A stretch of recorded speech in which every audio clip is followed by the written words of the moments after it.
conference in a police state, Egypt. So it's certainly an example of greenwashing. And we will be exploring that in this program, as well as what's on the agenda for COP27, what isn't on the agenda. We have fantastic guests. We're going to hear first from Jim Rine and I believe Janet Weil. Hopefully she'll be joining us soon, from Veterans for Peace, the Climate Crisis and Militarism Project.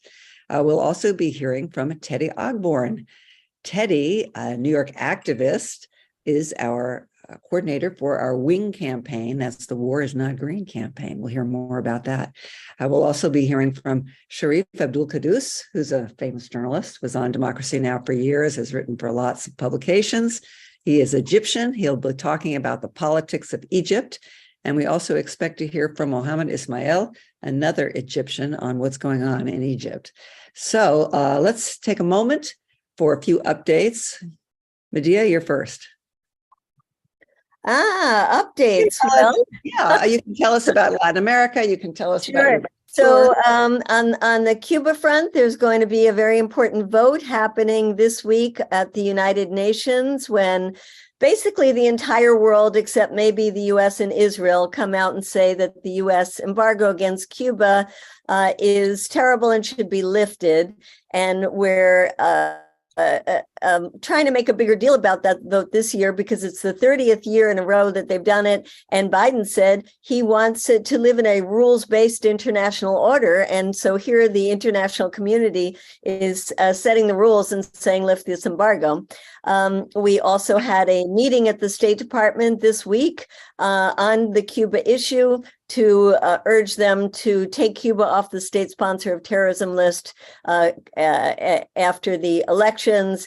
And CODEPINK will be going with Puentes de Amor, Bridges of Love, chartering a plane this weekend to take 17,000 pounds of food and medicine to Cuba. So that's the update there. On the Ukraine side, I've been continuing on the speaking tour, 50-city speaking tour, and it's been going great, although the war is going terribly. And you might, I hope people did hear about the 30 members of Congress who signed on a letter saying that we should add diplomacy to the mix of everything else the U.S. is, quote, doing for Ukraine. And they got smashed by the Democratic Party and rescinded the letter after it was already signed, sealed, and delivered, which means that we're starting out after the election pretty much from the ground up, building this groundswell of support to talk some sense into our elected officials. Thank you, Medea. Yeah, I couldn't believe that. I mean, I was driving. I got a call from a reporter. Do you have a comment about the Progressive Caucus members rescinding this letter? I said, what? Can't be. But it was true. It was true. All right. Cole Harrison is with us. He's the executive director of Massachusetts Peace Action. He's going to tell us more about what's going on with Ukraine. Yeah. Hi, Marcy. Hi, Medea. I think Medea hit a lot of it, but the Ukraine war is really in an escalation spiral now.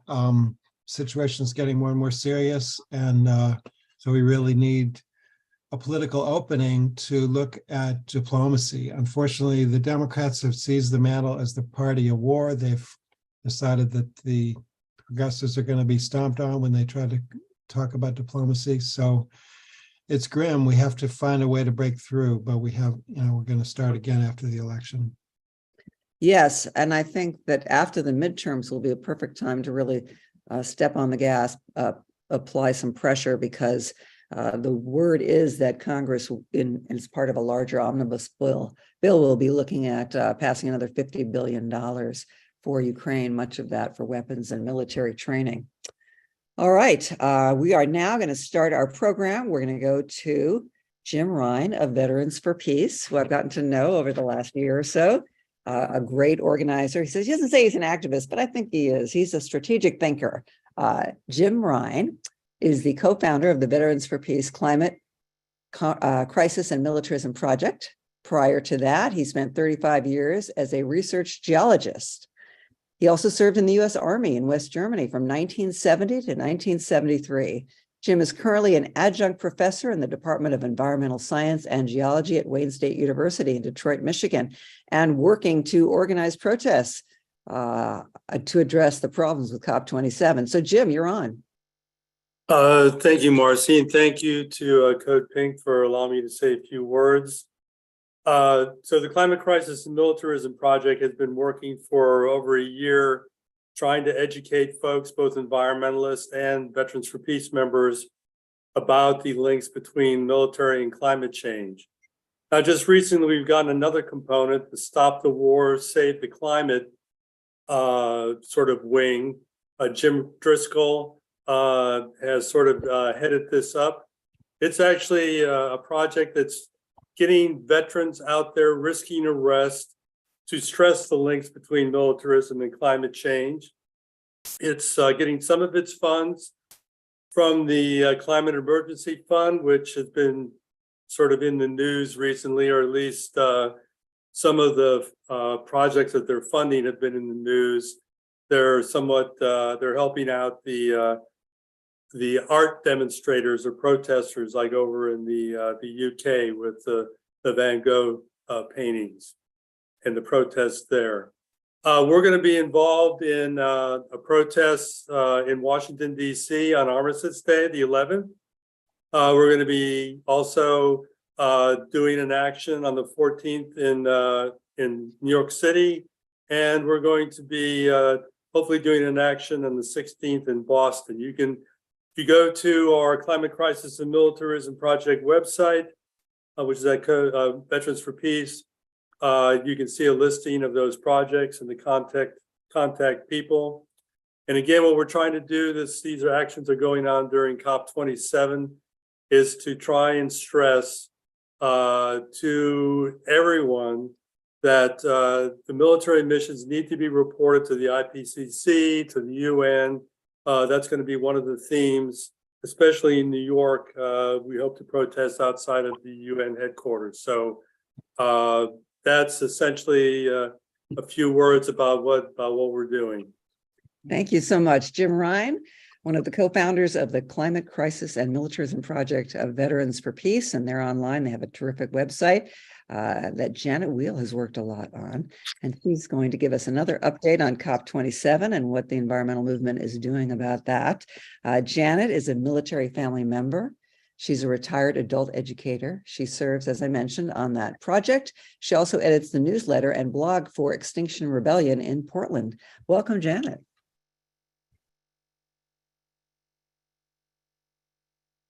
Oh, Janet, I think you're muted. We see you with your hat. There we go. Sorry, everybody. And I am going to get on to sharing screen here from in just a second. So, so just super quickly, these are a few, I'll be showing you a few slides from a longer presentation that I'm doing this Thursday to the Maine and Massachusetts peace action groups. So this is a reminder of what the US and NATO are providing to the Ukrainian government and military now. And, you know, it does meet the definition, the dictionary definition of proxy war. I was somewhat alarmed to see yesterday that the 101st Airborne of the US Army, otherwise known as the Screaming Eagles, and very famous or notorious for what they did in Vietnam, is on standby 3 miles from the Ukrainian border. So, Marcy, you wanted me to talk, though, about COP27. Yes. Correct, yes, okay. So, so probably a lot of people on this call have read the very powerful article by Naomi Klein stating her principled opposition to the way the Egyptian government and the authoritarian leader Sisi in particular are using COP27 for nationalistic greenwashing and grandstanding, as indeed the US and other nations will do as well. However, and also Greta Thunberg is another famous no-show, as is King Charles III, who's been told by his government not to go, despite his decades of concern about these issues. However, Veterans for Peace Climate Crisis will have a representative from our project there. And in fact, I just got a long email from Cindy Piester, our rep at COP27 in Egypt. So the reasons to make the effort to get all the way to the Sinai Peninsula, where COP27 will be held in a very expensive tourist resort, is obviously to have a presence at the annual international gathering that includes all nations negotiating on climate issues and goals. Primarily for Veterans for Peace, this is an international opportunity for us to push our call for counting and reducing military emissions in national emissions reporting to the United Nations. This is something that the US government and, in fact, precisely the State Department worked hard to prevent during the Kyoto Protocol negotiations in 1997. And we must be able to count all emissions in order to be able to see where they're coming from and reduce them. This is a great opportunity for Cindy to network on our behalf with other organizations, such as the Climate and Environmental Observatory, or CEOPS, in Britain. They'll also have representatives there. Support calls for human rights and justice, and build awareness of the relationship between these existential crises of global militarism, including the increased threat of the use of nuclear weapons now, and of course the climate crisis. So in the lower right, I have put the logo for the COP27 coalition, which is a people's coalition of many, many groups, primarily led by African climate organizers and groups, demanding, among other things, peace, negotiations, and climate justice, and loss and damage payments from the global north to the countries of the global south, and global south debt relief are also key demands. So if you haven't yet, I really recommend you checking out the COP27 coalition. Here in Portland, Oregon, where I live, we are going to have a rally during the COP on the Global Day of Action, which is November 12th. And you don't have to remember all of this. I'm kind of motor mouthing through it. I will be sending Marcy a resources list, which she can share with people on this call.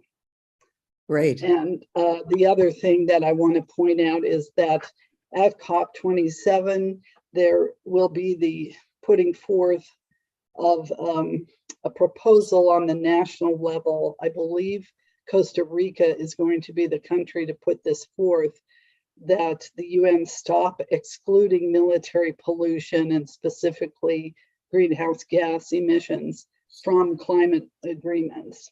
And World Beyond War has been pushing this petition. Probably a lot of people attending this call have signed it, and we're very grateful to World Beyond War for their support. And I'll stop there. Thank you so much, Janet Weil, with Veterans for Peace. Great information there to learn about the coalition. CODEPINK also has a petition, and we'll be sharing that later on in the program. And this is a petition also to stop excluding military emissions. Our next guest. Marcy, before you go, can I just say one thing? If people want to introduce themselves in the chat, put any questions or comment in there, it is open for your participation. Thank you. Yeah. Thank you, Medea. Teddy Ogborn is Code Pink's coordinator for our War is Not Green campaign, also called WING. They are a climate activist and coordinator based in New York City. Originally from Littleton, Colorado, Teddy earned a BA in comparative literature from Haverford College. Before working at the intersection of climate and anti-militarism, Teddy has worked as a film festival director, a fencing coach, a film producer, and a high school English teacher in France. Teddy, so glad you could join us tonight. Thank you so much, Marcy. Yeah, great to meet you all. Teddy, they, he pronouns. I've very recently started working with CODEPINK, so I'm very excited to be here at my first CODEPINK Congress. I am the coordinator for Wars Not Green campaign with CODEPINK. So I wanted to quickly touch on why we have this campaign and what it does. So the dominant rhetoric around climate change and climate change action really focuses on industry and industrialization. And while there is so much organic overlap with the military, as many of us here know, that rhetoric oftentimes doesn't seep into our calls to action within the climate movement. So part of my job is to, as a climate activist here in New York City, ensure that that conversation is had and that that connection is made in all of our demands, because the groundwork is already there. These arenas are hardly distinct. So anti-militarism and climate action are such natural allies as to be almost a perfect circle of Venn diagram, right? So our goal and my job in this campaign is to be incredibly loud about that and to make sure that's clear. Part of that, as a little update from New York that I've seen in this last week and helped organize, was our Occupy Park Avenue campaign, working in coalition with New York Communities for Change, Extinction Rebellion, and Sunrise Movement. We held an entire week. Many people on this call, I'm sure, saw some snippets of that news reporting on that. On Monday, activists disrupted Ted Cruz on The View. SNL even did a little sketch on that. We held arrestable actions blockading locations on Park Avenue at BlackRock, which is the world's largest asset manager, a ginormous funder of both fossil fuels and private military contractors, as well as Blackstone, very similar as a private equity company.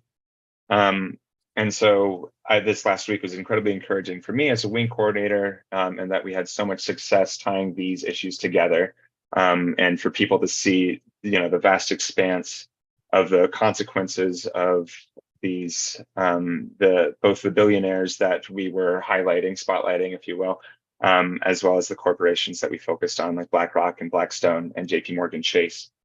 Looking forward to the future, as Jim mentioned, we are collaborating. We just had a call earlier, collaborating on this Veterans for Peace action in New York. That'll be on November 14th. Details for that will be on CODEPINK's events page, but I'm very excited to do that as well at the UN and for this partnership to move forward as well with climate organizations here in the city. So just to touch more about the issue at hand when we're talking about the WING campaign and Wars Not Green emissions in the military, both in the US and globally, we all know that we need to be dedicating so like far more funds to combating climate change, whether through green infrastructure and also for defending the most vulnerable communities who are on the front lines of climate change. And we know that right now that money is not enough.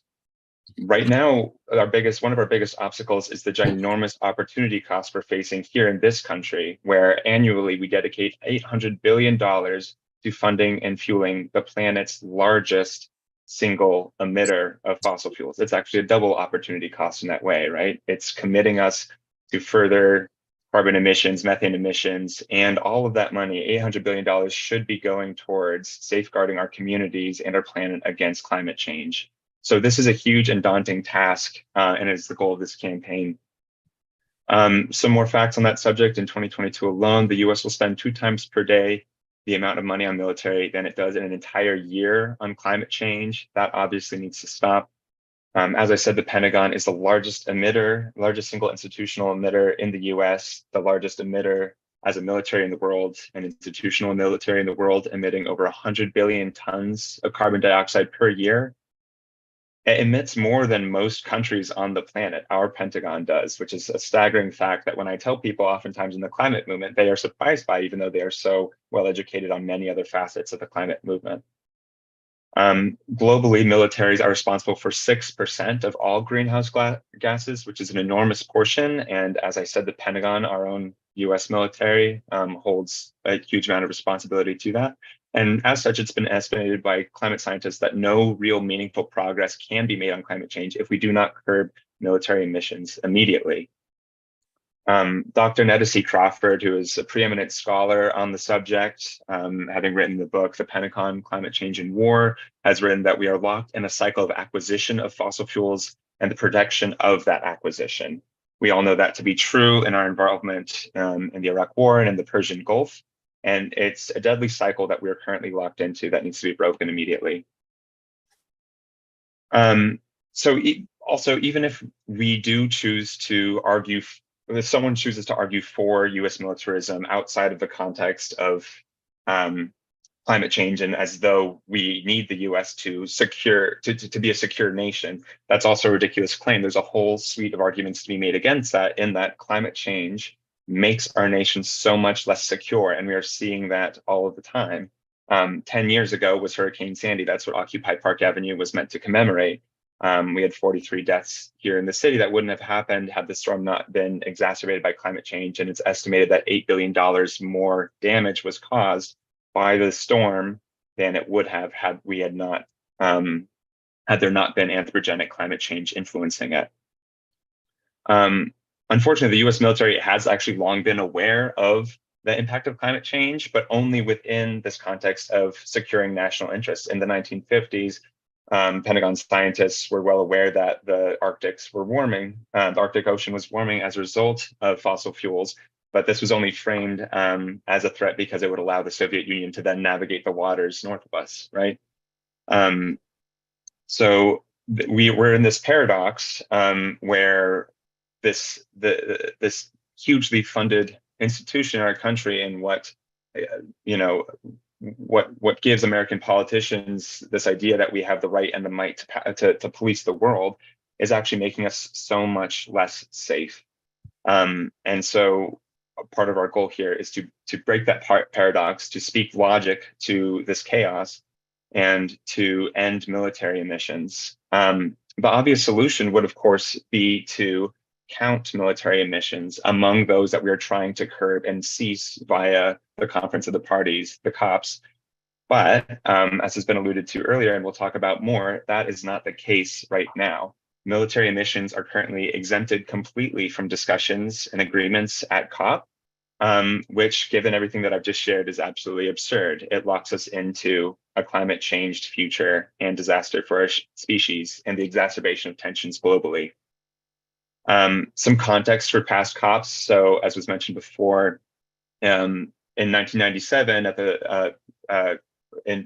during the formation of the Kyoto Protocol, the inclusion of military emissions was proposed, but in a last-minute decision, it was yanked out of the agreements. And since then, that tradition has stuck, even after the erstwhile aggressive agreements made during the Paris Accords. So that continues to be the standards for COP.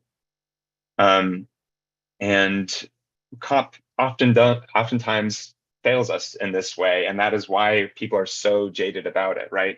I believe it was Janet earlier mentioned that Greta Thunberg this year is choosing not to come to COP because she has witnessed time and time again how world leaders there greenwash themselves and greenwash this conference while making no meaningful progress on climate change. So Greta Thunberg is making a really powerful and brave statement as a climate leader by not showing up to COP. And that makes sense. COP oftentimes features corporate interests and business leaders who are funding and fueling and enriching themselves off of climate change and fossil fuels. Larry Fink of BlackRock was a recent speaker at COP. And he's platformed so much more than, for example, indigenous communities. And this year it's sponsored by Coca-Cola, right? So there's so many reasons to be jaded by COP. And for all the people that are making their voices heard and calling this out, it is our responsibility to make COP matter, right? This is still the single greatest avenue that we have between nations to come together and find real solutions to climate change and anti-militarism at the same time. And so it is incumbent upon us to seize on that opportunity. CODEPINK has done Nancy Mencius with CODEPINK has done some really wonderful work these past years pushing for talks on military missions to actually enter into the agreements at COP. And those efforts have been rewarded hugely last year, after last year, with this year military missions being a part of 3 featured side events at COP. So now these aren't the main events that will result in agreements around emissions, but it's a big step. And the many voices globally, including CODEPINK, that have been calling for this, has seen great success in securing these side events. And obviously we need to continue pushing, right, so that military emissions are a part of those main agreements. And that is what our petition for, which I believe Medea will be presenting later, that is what our petition is for, to demand that military emissions are counted in these agreements so we can actually de-incentivize militarism globally, and we can meaningfully address climate change. So I'll stop there. Again, thank you so much for having me, and I'll pass it along. Thank you. Thank you, Teddy. Welcome to CODEPINK. You know, I'm inspired to know that CODEPINK and the coalition members are organizing these side events to focus on this, because we know that sometimes social justice movements operate in silos, you know, and people in the climate movement certainly need to be brought into the anti-militarism movement and vice versa. All right, so Medea, you're going to introduce our next guest. Yes, after those great presentations, now we're going to move into the police state part of COP27. I was so shocked when I heard that Egypt was going to be the location of COP27, given how incredibly repressive that society is. And we all know that the COP meetings have been characterized by very vibrant demonstrations outside and inside the meetings. And that's not exactly what one can do in Egypt. So we're really delighted and honored to have as one of our guests tonight, an old friend, Sharif Abdel Khouddous, who, as Marcy said, is known to some of us from his time at Democracy Now!, but he has been an independent journalist based between New York and Cairo, and has reported from across the Arab world for a number of print and broadcast outlets. He's a part-time editor and reporter at Mada Masr, Egypt's leading independent media outlet. Sharif, we're really glad you could join us tonight. Thanks, Medea, and it's good to see you. And thanks to CODEPINK for inviting me to speak today.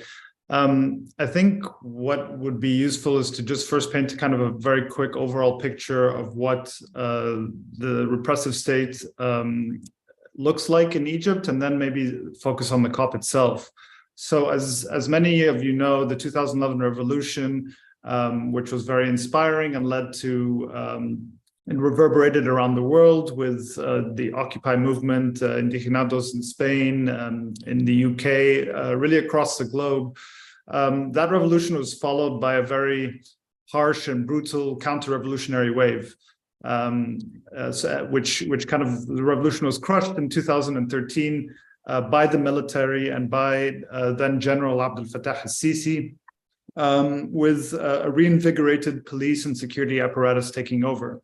So right now, Egypt's controlled by a very tight and closed ruling circle of military and intelligence officers that is completely opaque in its decision-making process, does not allow for any political participation, does not brook any kind of dissent or opposition. It seems that the government's answer to any problem with the citizen is prison. There are quite literally tens of thousands of political prisoners in Egypt right now. We actually don't know the number of detainees because there's no official statistics, and this forces lawyers and the very harassed human rights groups to try and painstakingly try and tabulate the thousands of people who are trapped behind bars. Over the past several years, we've seen Egypt build several dozen new prisons. Just last year, Sisi announced the establishment of the Wadi Natrun prison complex. Well, it's not called a prison complex, it's called a rehabilitation center. This is one of 7 or 8 new prisons, which Sisi himself dubbed as American-style prisons. These prison complexes include within them courts and judicial buildings. So it kind of makes the conveyor belt from the courthouse to the prison cell more efficient. The majority of political prisoners in Egypt are held in what's called pretrial detention. And under Egypt's penal code, you can spend 2 years behind bars without ever being convicted of a crime. Nearly everyone who's held in pretrial detention faces these kind of 2 identical charges, one of which is spreading false news, and the others belonging to a terrorist organization or an outlawed organization. Prison conditions are very dire. If you get sick, you're in trouble. There's been a lot of deaths because of medical negligence, with prisoners dying in custody.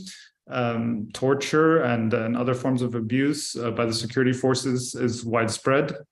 We've also seen the number of death sentences and executions skyrocket in Egypt. So under Mubarak, the former president, in his final maybe decade in office, there was a de facto moratorium on executions. No one was really there was death sentences, some of which were being handed down, but people weren't really being put to death. Now Egypt ranks 3rd in the world in the number of executions. And we've also seen a massive crackdown on press freedoms. A near complete takeover of the media landscape. So under Mubarak, there was at least some opposition press in newspapers and some TV stations.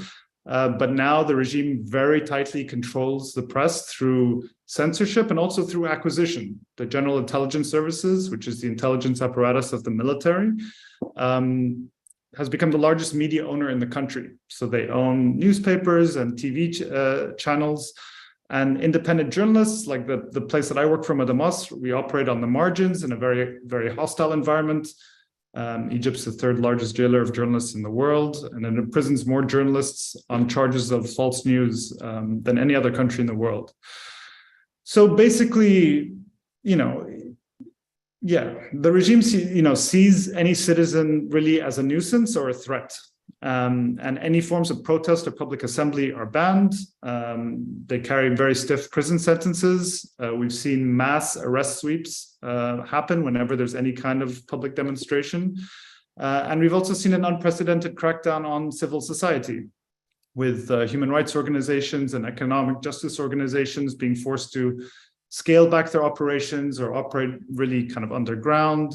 The people who work for them are subject to intimidation and harassment and travel bans and asset freezes and arrest and prison. And finally, Egypt's become a massive purchaser of weapons. It's the 3rd largest, I think the last count, it was the 3rd largest importer of weapons in the world. So we import more, we're the number 1 importer of weapons from France, number 1 from Germany. We're the 2nd largest recipient of military aid from the United States. And all of this is happening while the country is kind of on the brink of economic collapse and defaulting on its foreign debt. So after that kind of rosy picture, I think it's very important. It was very disheartening for a lot of people in Egypt who work for human rights and justice and forms of democracy when Egypt was granted the right to host the Conference of Parties, the UN Climate Summit. Egypt's trying to position itself as the voice of the global South and one of the lead negotiators to unlock billions of dollars a year in climate financing from the global North. Of course, this issue of reparations is very important and needs to be discussed and needs to be taken seriously. But, how can we have reparations to a country like Egypt when you don't know where the money is being spent, and it's mostly going to be spent on kind of bolstering this repressive state, and one that's essentially a polluting state.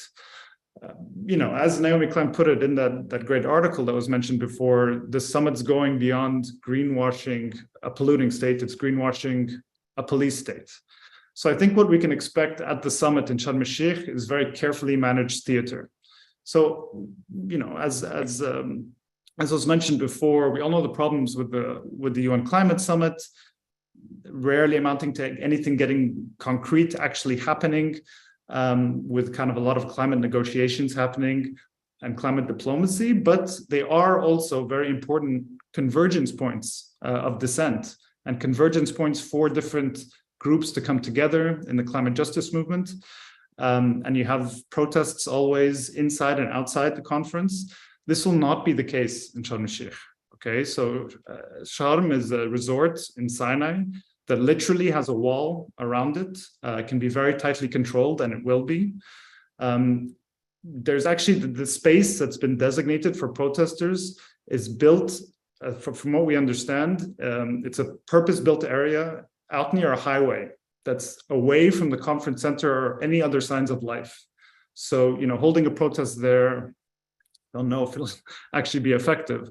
And actually, no, this is, from what I understand, why Greta Thunberg is not coming. She has problems with the structure of the COP itself, but even this ability to use it as a convergence space for dissent, that's effectively shut down. But more importantly, the members of Egyptian civil society, the allies and environmental groups that are critical of the government will not be in attendance.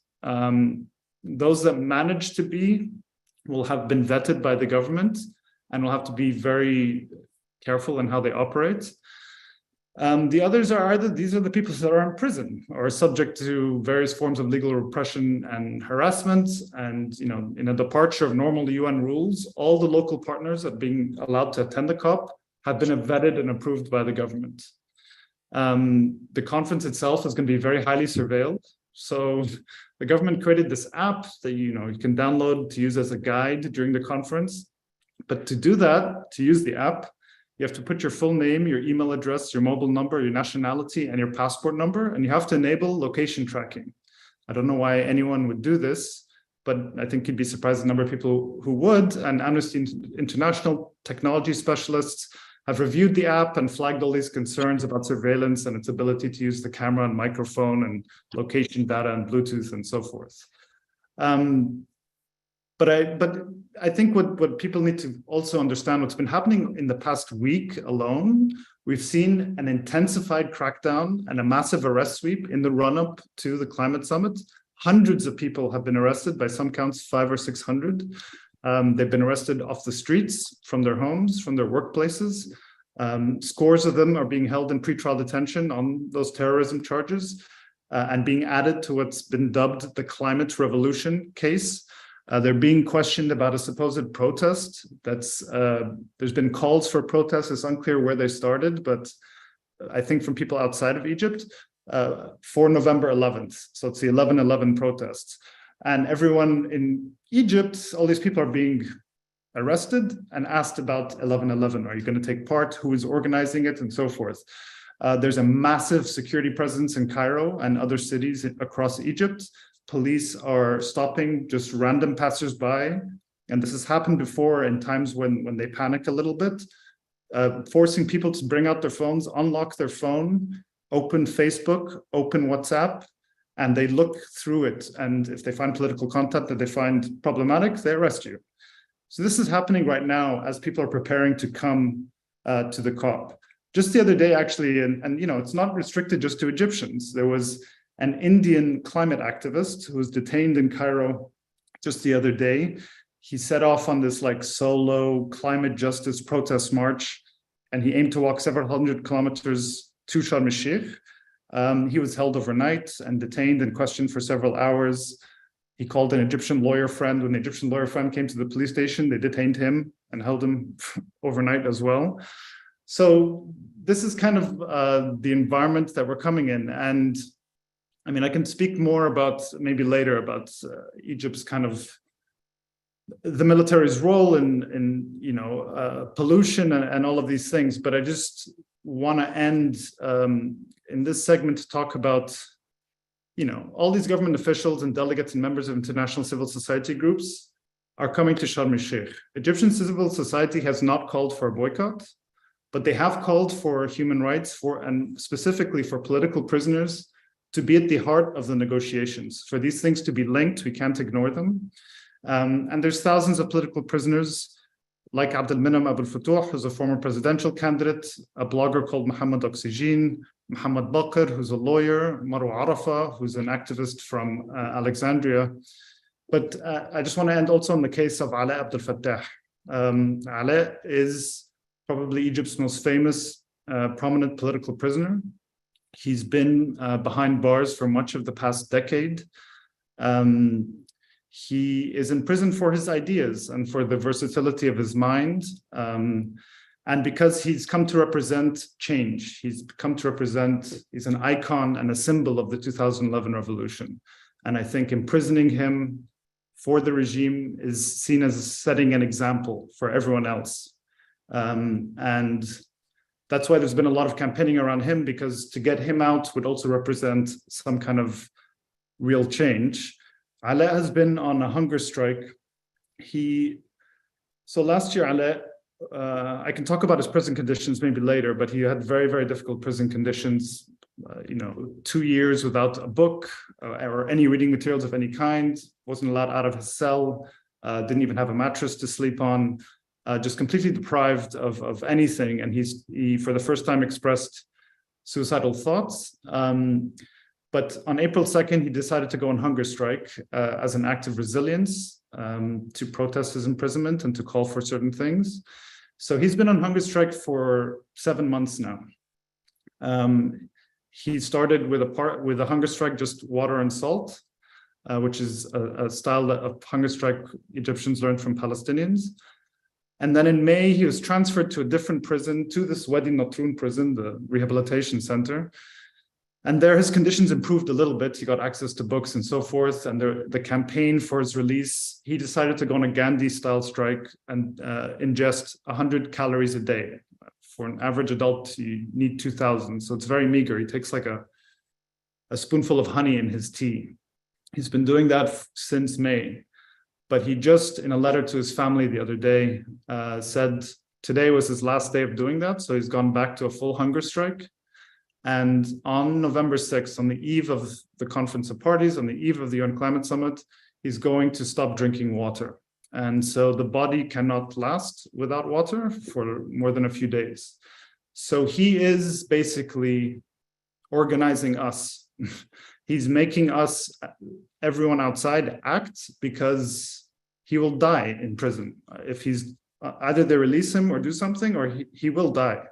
So this is something I think everyone needs to really keep in mind. I think it's a very brave act, what he's doing, that when everyone's gathered in Egypt, this is going to be happening. He's using his body, the only thing he has agency over, to organize. And he's organizing us on the outside who can do something, whatever that something is. So I'll just leave it there and we can discuss more later. Thank you, Sharif. I was getting chills listening to you. What a horrific situation. And I'm seeing in the chat, we give Egypt 1.3 billion in military aid a year. All right, Medea, we're going to come back to Sharif with a Q&A. But first, Medea is going to introduce our next guest. Mohamed, are you with us? Yes, I just came in. Yes, thank you very much. So Mohamed Ismail is a dear friend for many years. We've been working together on the issue of the Egyptian government's tremendous repression that Sharif just outlined for us. And thank you, Sharif, for that incredible presentation that's chilling, shocking, disgusting, especially knowing how the U.S. is supporting this. And Mohamed has been instrumental in creating a group called Egyptians Abroad for Democracy, and is working with Egyptians around the world trying to change the Sisi regime. Mohamed, I don't think you had time to hear Sharif, but he did give us a great overview. And I would like if you could tell us what you think people should be doing in the U.S. to try to change U.S. policy towards Egypt. All right. Thank you very much, Medea and Marcy, for having me. I heard a very good part of Sharif at the beginning and the end, and he very much covered all. I just want to start with one thing, but Allah also said, I'm holding accountable the international community in general and holding accountable Sisi for Sisi and Great Britain for letting him die in the prison. Go back to your question again. I think that we, the American citizen and in particular CODEPINK members, we need to use the letter that CODEPINK sign on it and ask, since Biden is giving a credit anyway by visiting Sisi, his Trump favorite dictator, at least to make the visit conditional.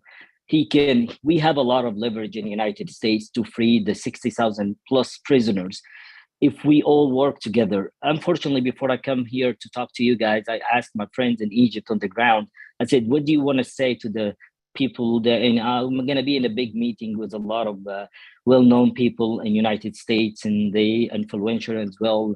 They said, Mohammed, some of them, they took it as a sarcastic thing. They said, American government, the American who are the one without killing us, without United States, without the aid, without the support from the government, we won't have a military coup. We'll have a better life. I just said, and then thank you to CODEPINK and Medea being a partner on Operation Shirley and other things. So we were able to show them the other picture of the Americans. I said, the American administration, the White House, the military, American military is not the American people. So I showed them Amnesty International, Human Rights Watch. Medea spoke a lot in Jazeera, spoke a lot in Arabic 21st. So they saw the other image of America. So my concern or my suggestion to you today, what we can do is, before we concentrate on the climate change, let's focus on the people of Egypt, and we can be a role model to free those people. I don't know if Sharif talked about right now, because the Egyptian regime know that people are getting ready to move in the street for peaceful demonstration.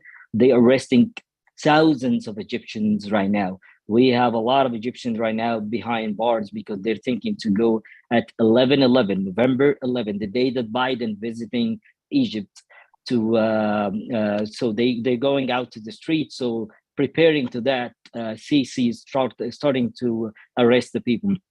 So what I'm trying to say today, what we can do, each one in that call have a lot of members living in different states can talk to the Congress members and their own Congress member, pass that letter, because you guys CODEPINK sign on it, and they can pass it and make it to put pressure on the White House to make the visit conditional.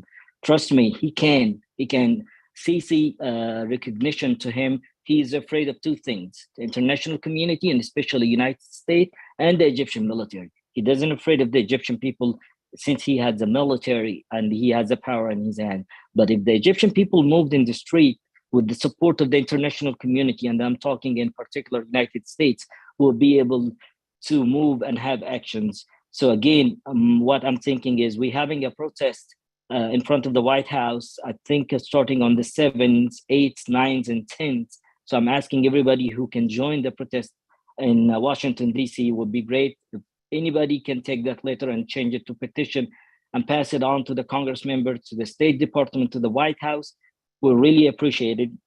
I'm going to take any message from here today and I'll pass it on to the people of Egypt. I talk a lot in the Egyptian and the Arab media, and I have an interview tomorrow with the Arabic 21st.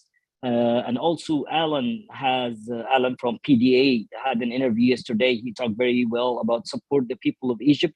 So that's very much it. I wanted to just give very much short messages because I saw a lot of people here and I don't want to take a lot of your time. And thank you very much, Medea and Marcy and Jody and Dorothy, everybody I know from CODEPINK, because you guys, the first NGO or first organization that have the courage to stand against Abdel Fattah al-Sisi, stand against the White House, the administration, when they support that brutal regime. Thank you very much for having me. Thank you. Thank you so much, Mohammed. Thank you, Mohammed. And I just want to say, anybody who is interested in joining us in DC for the protest, please contact me. And I put my email, medea@codepink.org, so that we can go together. And Mohammed works unbelievably hard on trying to change the conditions in Egypt. And I just thank you so much for all of the work that you do. Thank you, Medea, very much. Thank you very much for having me. Yes, both you and Sharif, you're very brave, and we admire your courage. All right, we have in the chat an action we're going to ask everybody on this call, on the Zoom, to take, please. If you just scroll up, and maybe Ma, if you can just keep posting it in the chat, that way it'll be easy to find. It says, sign the petition to say COP27, stop excluding military missions from climate agreements. And we're going to be delivering this petition to the US government, which is instrumental, of course, in ensuring that those military emissions are not included in the count of greenhouse gas emissions. So this is just a one click to sign the petition. And then we also have some events that our War is Not Green campaign is involved in. And Maha will be posting those in the chat too. The Egyptian embassy address, okay. McGregor posted in the chat in Los Angeles is on Wilshire Boulevard, 4929. If you live in a big city, New York, Los Angeles, there may be an Egyptian embassy. It doesn't hurt to stop by, pay a visit, bring a letter, tell them you're not happy. They got to release these journalists and all the people who've been tortured and held in prison. It's horrific. And this greenwashing, it's just beyond belief, to be posturing as the negotiator for the global South to ease the pain of the global South. What irony. All right, at this point, and we're going to again urge all of you to click on that one link, sign the petition so we can deliver that. We're going to bring back Sharif and Mohamed and have a Q&A, and Teddy as well. So if you have questions about the War is Not Green campaign, you can address those to Teddy. If you have questions about Egypt, you can ask Sharif and Mohamed. So I'm going to bring Cole into this conversation. Cole, you're with us, I think, and you can help lead the Q&A. There we go. Questions. All right, Medea, want to start? Yeah, I'll start. Sharif, you said that you could talk more about the military's role in environmental destruction. If you could talk about that, that would be great. Well, aside from the obvious problems with having such a massive weapons arsenal, because Egypt essentially solidifies international ties through these massive weapons purchases of weapons that no one else wants, and we take on these massive loans to purchase them. But aside from that, so at the COP, there'll be things, environmental activities that will be allowed to be spoken about. Okay, so there'll be trash collection, recycling, renewable energy, and obviously climate finance, which is a big issue for Egypt and the global South. But environmental issues that implicate the government and the military will not be tolerated. Okay, so industrial pollution from, well, let me just back up for a second. People have to understand the military in Egypt is entrenched in every part of the Egyptian state and is very heavily entrenched in its economy. So, military-owned enterprises produce everything from baby formula to fertilizer to cement. They're the largest landowner. They operate hotels. So any kind of industrial pollution or environmental harm from real estate, tourism development, or agribusiness, all things that the military is very heavily invested in and profits from, will not be tolerated. Issues like coal. I mean, everyone can agree that coal is something that is very easy to be critical of, but that will be off limits too, because Egyptian coal imports, much of it purchased actually from the United States, have risen over the past several years, driven by very strong demand from the cement sector, so to power cement factories. And actually, Egypt's largest importer of coal is also its largest cement producer, and that's the El Arish Cement Company. And that was built in 2016 by none other than the Egyptian military.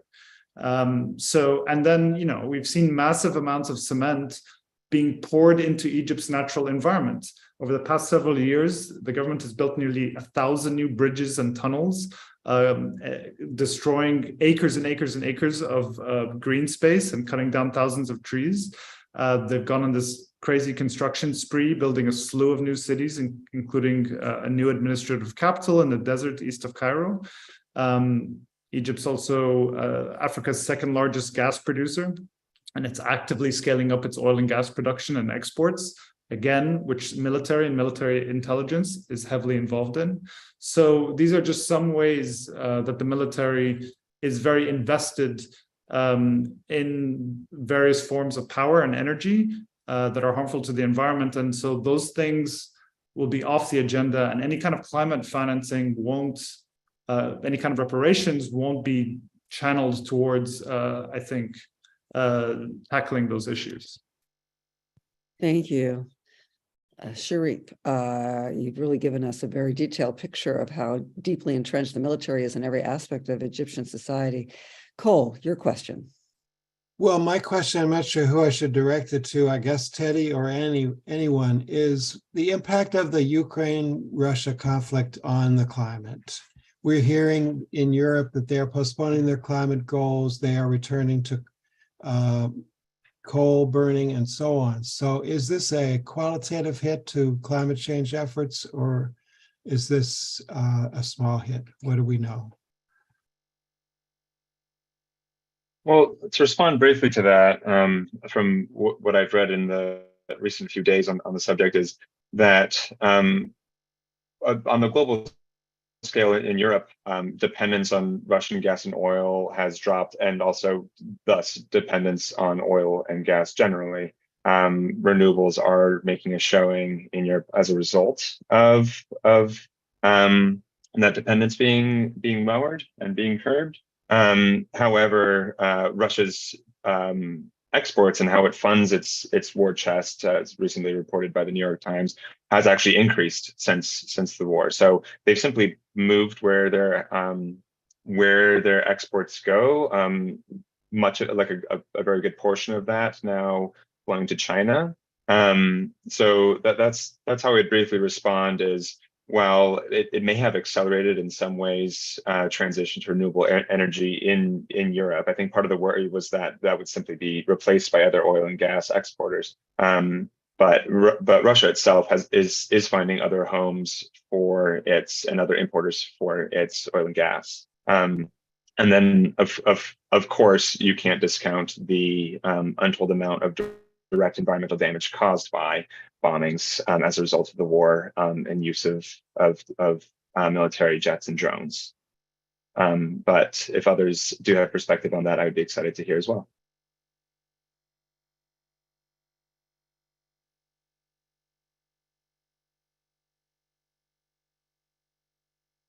Well, I would say it's been a tremendous setback, actually, because of all the increased costs of energy, increased the war being used as a justification for increased oil production, fracking, increased use of coal, the stopping of the decommissioning of nuclear plants, and also the large amount of money that's now being poured into getting the energy from new sources. At the COP27, there's not only a call for the wealthy countries to finally make good on their 2010 pledge to have a fund with $100 billion a year for a global climate fund for mitigation and adaptation, but now they're saying that with the tremendous losses and damages from the climate, like in Pakistan with a third of its country underwater during the last flood, that there needs to be another fund for those climate damages, especially since those countries are not the ones responsible for the damage itself. So I think it's going to be hard to get the wealthy countries to agree to their pledges, much less to fulfill their climate pledges that they have agreed to before because of this war. And in many ways, the war being used as an excuse as well. Yes, and as I posted in the chat, Biden promised almost 11.5 billion for the global South to address the disproportionate impact of burning of fossil fuels in the West. But Congress has only approved $1 billion. Contrast that with at least 20 billion for weapons and military training for Ukraine. Okay, next question. So there's a question about what will actually happen at the COP27 in terms of protests. Sharif, you said that there's like a protest pen, as we would call it here, that's far away from the meeting itself. But do you expect that there will be protests? Both you and Mohammed alluded to the call for protests, and is that in all of Egypt for 11/11? What do you think those protests will actually happen? What will be the military's response with the eyes of the world on Egypt during this time? So if Sharif, you could start, and maybe Mohammed want to add to that. I a long time ago gave up on trying to predict anything. But I think that I would be very surprised if there are protests on the 11th.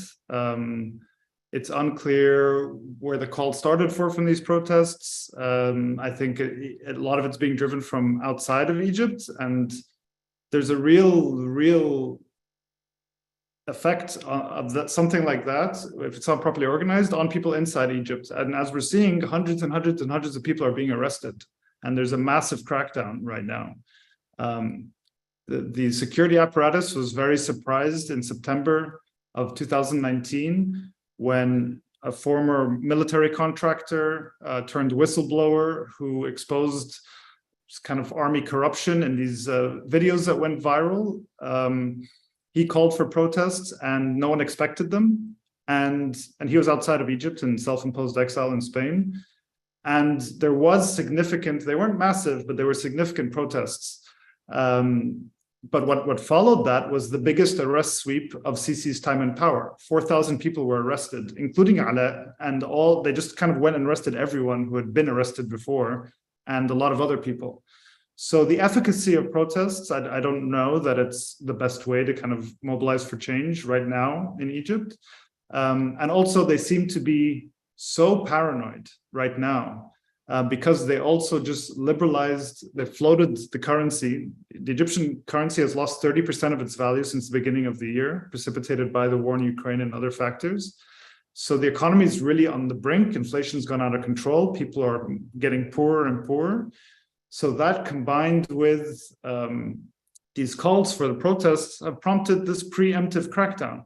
So I don't know if people will defy that and go out on the streets, but from what I'm hearing is that there's a very, very heavy security presence and there's a lot of arrests happening at the moment. Mohammed, did you want to add to that?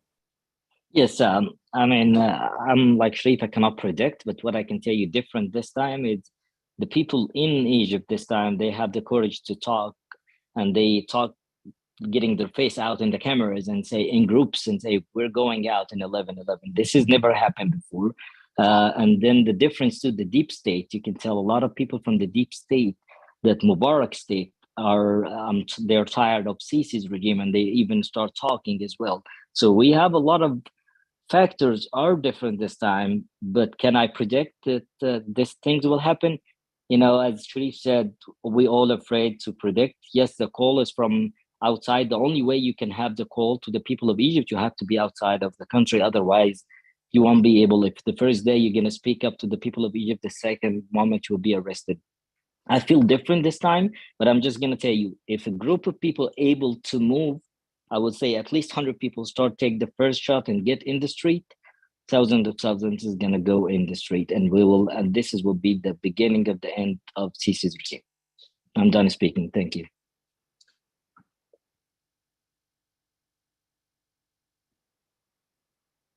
Marcy, we can't hear you. There we go.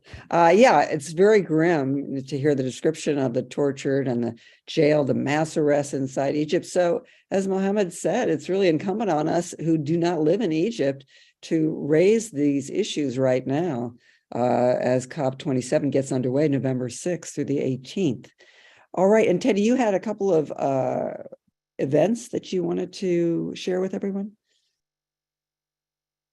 Yeah, these have been posted a few times throughout the chat. Thank you, Maha. Yeah, I wanted to highlight, let me real quick get my notes so I can copy and paste some additional links.